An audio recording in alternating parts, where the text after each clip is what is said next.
Hello दोस्तों, Rajasthan geography RPSC learning word पर चल रही है और इसमें राजस्थान की जलवायु हम देख रहे हैं। राजस्थान की जलवायु का पार्ट फर्स्ट मैंने अपलोड कर दिया था, डिस्क्रिप्शन बॉक्स से और देख लीजिएगा आप। उसमें हमने सारा बेसिक देखा था राजस्थान की जलवायु का, प्लीज़ उसको जरूर देखिएगा।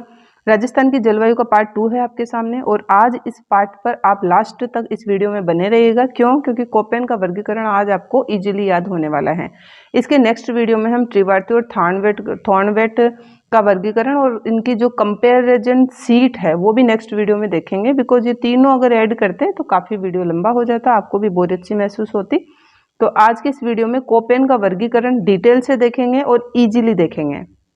देखिए दोस्तों, 3 विद्वान हैं, 3 भूगोलवेता है जिन्होंने जलवायु का डिवाइडेशन किया है, जलवायु का जो है विभाजन किया है, वर्गीकरण किया है। कोपेन महोदय ने तो इसका बेस माना है वनस्पति, जो भी वनस्पति है, ठीक है, पेड़ पौधे हैं, जो भी वनस्पति है उसके आधार पर वर्गीकरण किया है। त्रिवार्थी महोदय ने ओनली वर्षा को ही टारगेट किया है और थॉर्नवेट ने तीनों को टारगेट किया है, वर्षा को भी ऐड किया है, तापमान को भी ऐड किया और वाष्पीकरण को भी ऐड किया है।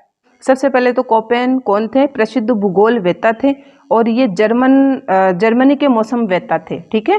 तो डॉक्टर व्लादिमीर कोपेन, इन्होंने जलवायु का जो वर्गीकरण है वनस्पति के आधार पर किया और बाद में दोस्तों, ठीक है, बाद में इन्होंने 1931 के आसपास इन्होंने दोबारा इसमें संशोधन किया था और वहां पर इन्होंने तापमान और वर्षा को भी दूसरी बार आधार माना था। तो अगर इन्होंने संशोधित रूप में पूछे कि दोबारा इन्होंने किसका आधार माना था, तो वनस्पति के साथ तापमान वर्षा को माना था। और यदि नॉर्मल क्वेश्चन पूछे कि इनका आधार क्या था, तो केवल मात्र वनस्पति आ जाए तो इन्होंने वनस्पति को आधार माना था। आई थिंक आप समझ गए होंगे। वनस्पति जो वर्ड है वो तीनों ही विद्वानों में ओनली कोपेन ने यूज किया था। तो जनरली है वनस्पति वर्ड आते ही हम कोपेन पे टिक लगा देंगे। कोपेन महोदय ने राजस्थान की जलवायु को 4 भागों में बांटा है फ्रेंड्स, BWHW, BSHW, CWG और AW। इसको आपके सामने रेगुलर एक मैप चलेगा और उस मैप का स्क्रीनशॉट लेकर आप साइड में रख लीजिएगा और प्लीज़ आप इन नोट्स को पढ़ते वक्त उस मैप में कंपेयर करके देखते जाइएगा। इजीली आपको एंड तक ये सारा कुछ याद होने वाला है, ठीक है। और सबसे पहले तो मैं यही रिक्वेस्ट करूंगी कि ये चारों जोन आप तो रट लीजिए। क्यों? क्योंकि ये AW, CWG, BSHW, BWHW तो इनको कई बार क्रम से भी पूछ लेता है।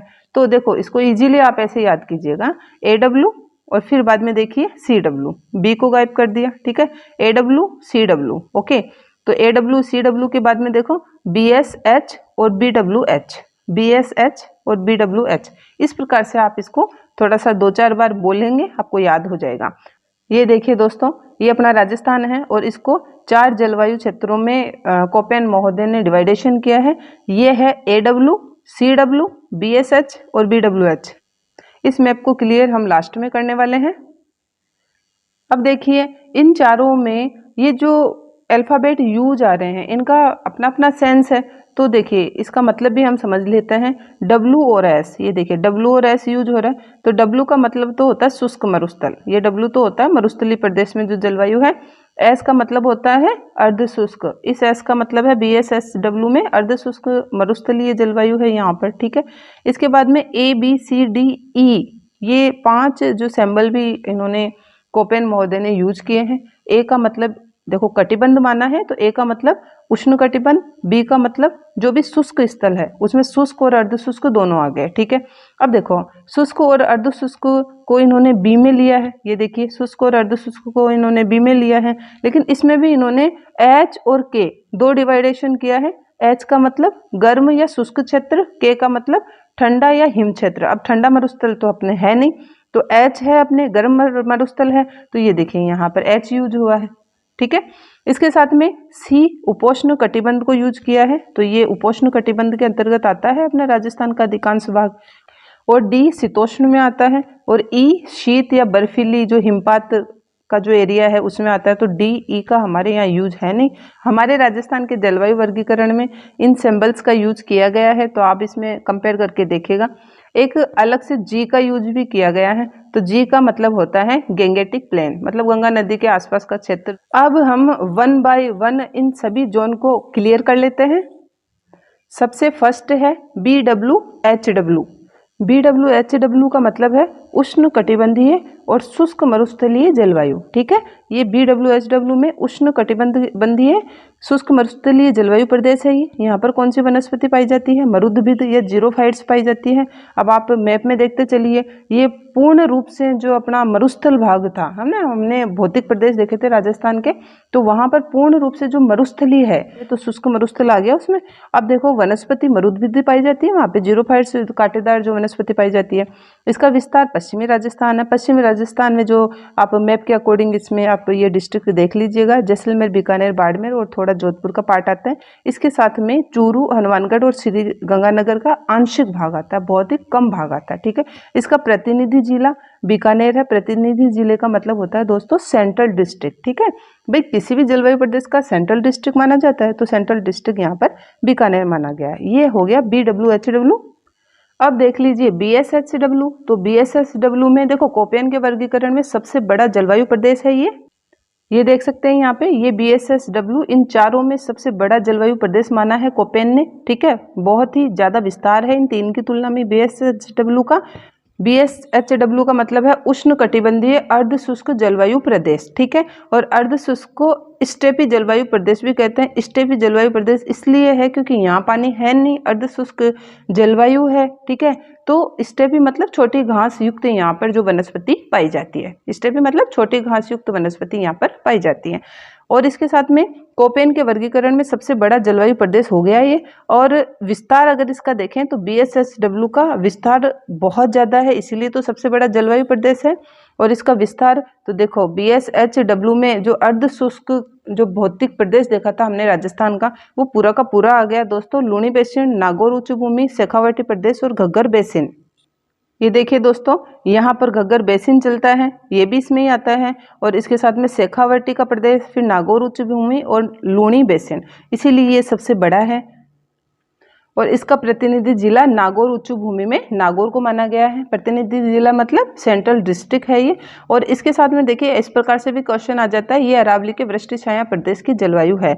कई बार पूछ लिया जाता है, ये नहीं देता है BSHW, ये नहीं देता है कैसी जलवायु है ना, ये सीधा पूछता है अरावली के वृष्टि छाया प्रदेश की जलवायु कैसी है। तो ये जलवायु BSHW जलवायु है यहाँ की। ओके दोस्तों, तो अरावली का वृष्टि छाया प्रदेश जो है वो अर्ध शुष्क मरुस्थल आ गया।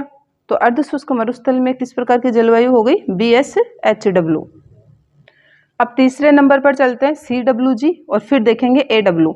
तो CWG ये राजस्थान का सर्वाधिक उपजाऊ भौतिक प्रदेश है दोस्तों। क्यों? क्योंकि यहाँ पर देखो मैदानी भाग आ गया, मध्य और उत्तरी अरावली का भाग आ गया, चंबल के बीहड़ आ गए यहाँ पे। ठीक है, ये देख लीजिए आप CWG। तो ये यहाँ पर तो सबसे ज्यादा नदियों का बेसिन क्षेत्र आ रहा है, तो सबसे ज्यादा उपजाऊ हो गया। CWG ये उपोष्ण कटिबंध और उप आंध्र जलवायु क्षेत्र में आता है। ठीक है, किस प्रकार की जलवायु है यहाँ पर? उपोष्ण कटिबंधीय उप आंध्र जलवायु है दोस्तों।